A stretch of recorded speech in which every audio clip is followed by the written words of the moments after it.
Shalom Bapak Mama, saudara-saudariku yang diberkati Tuhan. Selamat bertemu kembali di Suara Marturia Senin 10 Juni 2024. Hari ini kita akan merenungkan bagian firman Tuhan yang terambil dari Pengkhotbah 3 ayat 16 hingga ayatnya yang ke-22. Sebelum kita membaca dan merenungkan bagian firman Tuhan ini, mari kita berdoa. Bapa di surga, kami anak-anak-Mu lemah, kami anak-anak-Mu terbatas. Namun kasih setia-Mu terus mengiringi langkah hidup kami. Kasih-Mu tidak terbatas dalam hidup kami. Dan firman-Mu terus direnungkan di dalam hidup kami, supaya hidup kami menjadi hidup yang menjadi berkat. Mari berfirman kepada kami ya Bapa, karena kami sudah siap untuk mendengarkannya. Amin. Pengkhotbah 3 ayat 16 hingga ayatnya yang ke-22. Di bawah perikop ketidakadilan dalam hidup. Ada lagi yang kulihat di bawah matahari, di tempat pengadilan. Di situ pun terdapat ketidakadilan, dan di tempat keadilan, di situ pun terdapat ketidakadilan. Berkatalah aku dalam hati, Allah akan mengadili baik orang yang benar maupun yang tidak adil. Karena untuk segala hal dan segala pekerjaan ada waktunya. Tentang anak-anak manusia, aku berkata dalam hati, Allah hendak menguji mereka dan memperlihatkan kepada mereka bahwa mereka hanyalah binatang. Karena nasib manusia adalah sama dengan nasib binatang. Nasib yang sama menimpa mereka. Sebagaimana yang satu mati, demikian juga yang lain. Kedua-duanya mempunyai nafas yang sama. Dan manusia tak mempunyai kelebihan atas binatang, karena segala sesuatu adalah sia-sia. Kedua-duanya menuju satu tempat. Kedua-duanya terjadi dari debu, dan kedua-duanya kembali kepada debu. Siapakah yang mengetahui apakah nafas manusia naik ke atas dan nafas binatang turun ke bawah bumi? Aku melihat bahwa tidak ada yang lebih baik bagi manusia daripada bergembira dalam kerjaannya. Sebab itu adalah bahagiannya, karena siapa akan memperlihatkan kepadanya apa yang akan terjadi sesudah dia. Demikian jawab pembacaan firman Tuhan.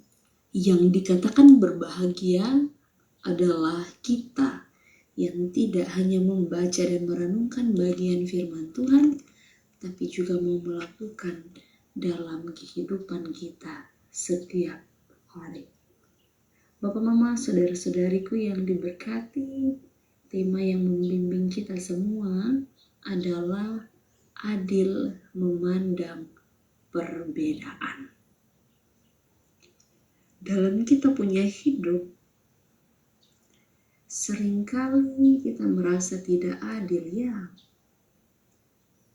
Dalam hal ini, kita tidak merasa adil ketika Tuhan tempatkan kita berbeda dengan orang lain.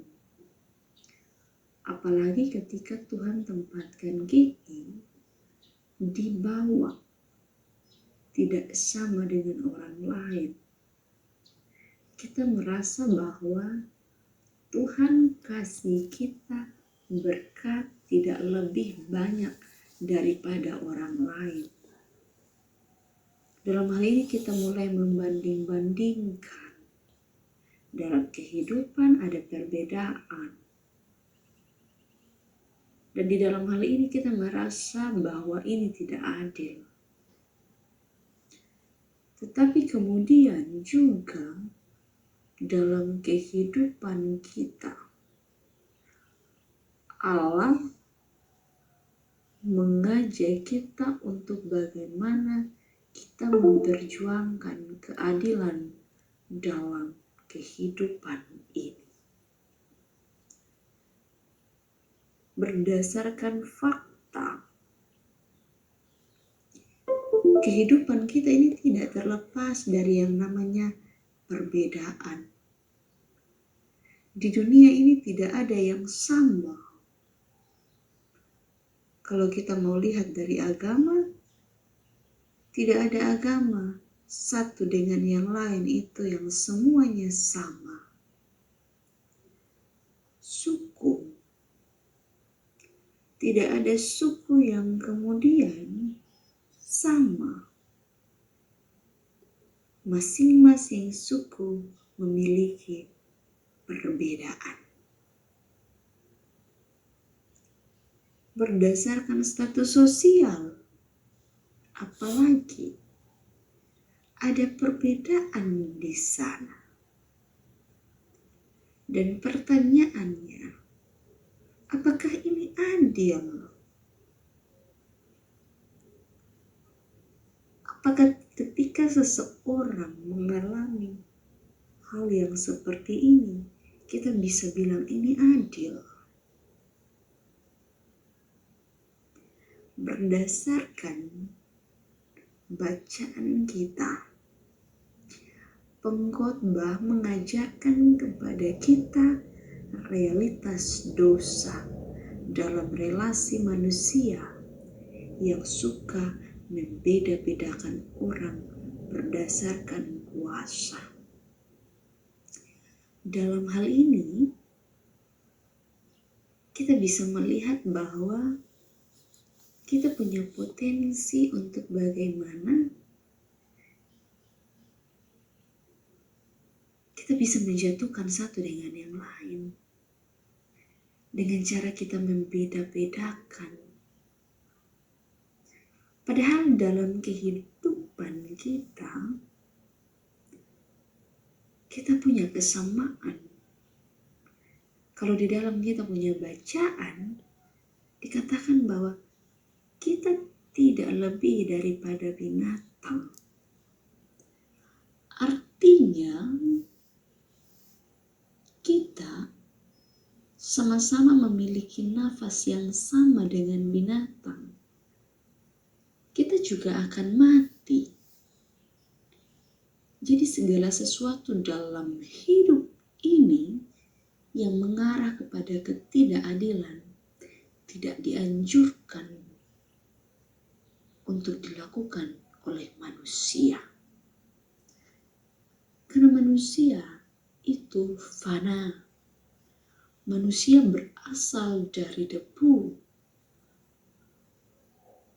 Maka dari itu, segala hal yang mendorong kita untuk menindas orang lain, untuk melihat orang lain lebih rendah daripada kita, itu harus dijauhkan dari kita. Sehingga ketika kita hidup, kita menjadi orang-orang yang mempelopori keadilan dalam hidup ini. Itu adalah bagian dari bagaimana kita memperlihatkan bahwa kita ini murid-murid Kristus. Kita ini adalah anak-anak Allah yang setia. Maka dari itu, Bapak, Mama, saudara-saudariku yang terkasih, dalam kehidupan ini digambarkan juga oleh pengkhotbah bahwa kuasa bisa membuat kita dalam kehidupan ini juga bisa jatuh dalam dosa. Satu dengan yang lain mau berkuasa. Pada akhirnya apa? Pada akhirnya, apa yang menjadi tujuan dalam kehidupan ini yaitu mencari keadilan, melakukan keadilan, tidak dilakukan. Maka dari itu, kasih Kristus yang akan menolong kita. Biar kehidupan kita menjadi kehidupan yang harmonis, kehidupan yang adil. Bila kehidupan kita, kehidupan yang mencerminkan apa itu keadilan. Bersama dengan Roh Kudus yang akan mampukan kita. Sehingga kita bisa menemukan keadilan dan melakukan keadilan itu dalam hidup ini. Walaupun kita hidup di tengah-tengah perbedaan satu dengan yang lain. Di dalam rumah tangga saja kita bisa beda. Maka dari itu, keadilan harus dilakukan dalam hidup kita. Dan itu perlu disadari oleh semua kita, di mana saja kita berada. Amin. Bapa, terima kasih atas firman-Mu yang telah diperdengarkan bagi kami. Biarlah firman ini menjadi berkat. Biarlah firman ini menjadi pelita bagi hidup kami. Mari memberkati kehidupan kami ya Bapa, dari saat ini sampai selama-lamanya.